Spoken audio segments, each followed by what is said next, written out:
नमस्कार, मैं हूं आपके साथ अनुष्का। आइए बढ़ते हैं आज की खास खबर की ओर। महाकुंभ को लेकर रायबरेली के स्वतंत्र प्रभार राज्य मंत्री दिनेश प्रताप सिंह ने महाकुंभ जाने वाले यात्रियों को कोई सुविधा ना हो उसको लेकर बरगद चौराहे के पास खाने का कैंप कार्यालय खोल दिया है। जो भी लोग लखनऊ से प्रयागराज जाना चाह रहे हैं यहाँ पर भोजन कर सकते हैं। स्वतंत्र भारत राज्य मंत्री दिनेश प्रताप सिंह ने बताया कि हमारी सरकार लगातार महाकुंभ को लेकर सजग है और रायबरेली जिला प्रशासन भी सजग है।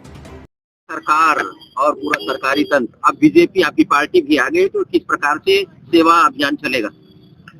देखिए, मेरे भारतीय जनता पार्टी के नेतृत्व की चिंता स्वाभाविक थी और इसी आशय से रायबरेली की भारतीय जनता पार्टी के लोगों को नेतृत्व ने निर्देश दिया है कि रायबरेली सीमा के भीतर जो भी महाकुंभ यात्री श्रद्धालु जाएं, उनको किसी भी तरह की कोई असुविधा न होने पाए।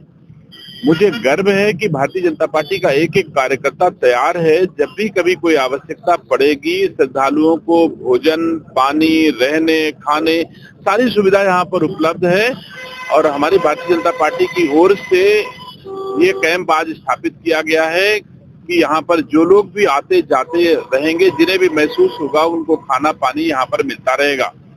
और मैं कह सकता हूँ कि मैंने बछरावा की होल्डिंग एरिया का निरीक्षण किया और आईटीडीआर की हरचंदपुर का निरीक्षण किया, अभी मैंने आईटीआई का निरीक्षण किया।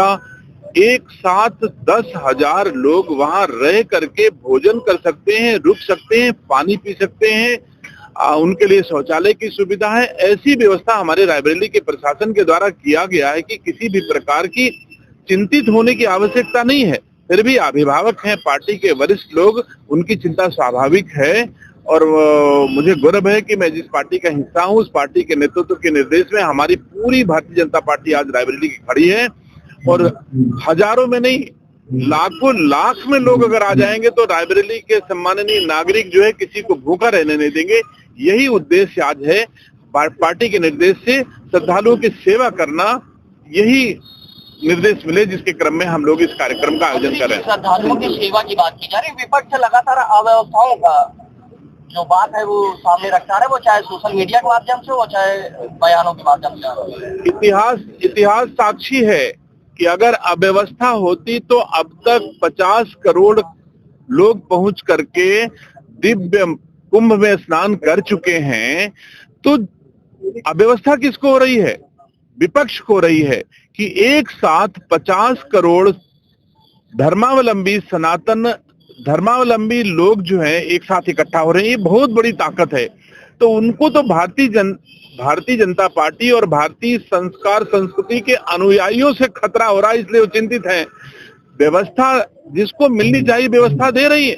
पूरे उत्तर प्रदेश में हिंदुस्तान की भारतीय जनता पार्टी के लोग हर किसी की सेवा करने के लिए, श्रद्धालु के लिए तैयार हैं। यहाँ तक कि दुनिया के लोग भी आए, विदेशों के लोग भी आज की तारीख में यहाँ पर आ रहे हैं और सेवा को सराह रहे हैं कि भारतीय जनता पार्टी के कार्यकर्ता, भारतीय जनता पार्टी की सरकार सबकी सेवा कर रही है। मंत्री जी, वीवीआईपी मूवमेंट को लेकर लगातार सवाल उठ रहे हैं महाकुंभ।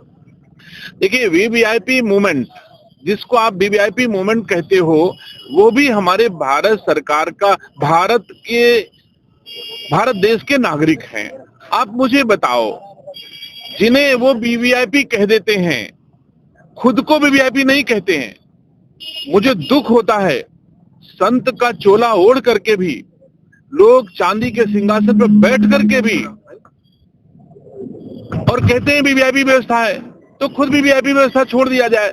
मैं पूछता हूं कि राहुल गांधी अगर गंगा स्नान करने आवे तो उनसे कहा जाए तुम अकेले जाओ। अखिलेश यादव जी गंगा स्नान करने गए थे, क्या वो अकेले गए थे? क्या सुरक्षा नहीं थी उनके साथ में? क्या उनको सुरक्षा देना सरकार की जिम्मेदारी नहीं है?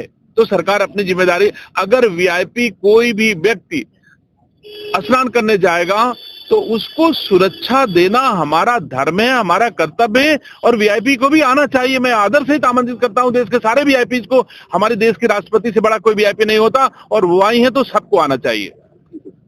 स्टेटमेंट दिए जिनके ऊपर असम गवर्नमेंट ने एफआईआर दर्ज करवाई, यूपी गवर्नमेंट या पार्टी की तरफ से कोई एफआईआर दर्ज कराई जाएगी क्या? देखिए, मेरे संज्ञान में विषय नहीं है लेकिन अगर कोई ऐसा वातावरण को दूषित करने वाला कोई बयान देगा या कुछ करेगा तो हमारी सरकार तो चुप बैठने वाली नहीं है, कार्रवाई तो होगी।